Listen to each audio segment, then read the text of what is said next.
Good morning, guys. It's 5:20 a.m. in the morning. Halaan niyo kung saan pupunta ang ate niyo, girl. Ito pa. Para maglakad. Pero okay lang. Exercise din to, guys.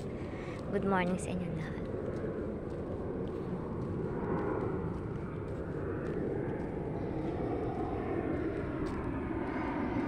Wala pang katatao, guys. So, ako pa lang naglalakad.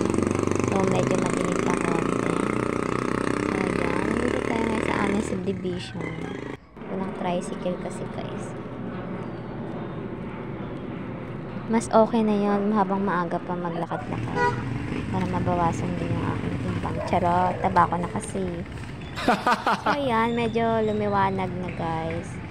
6 o'clock in the morning na. Lakad pa rin.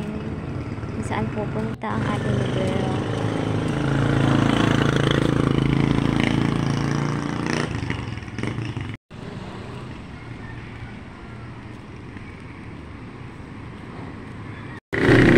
Parang nakikita ko yung bebe ko. Nauna na mag-exercise. Di man ako ginising. Uy, bebe ko!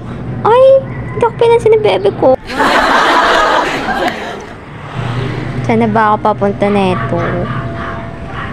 Dapat pala nag-waste ako. Charot. Ayan, may sasakyan ka, girl.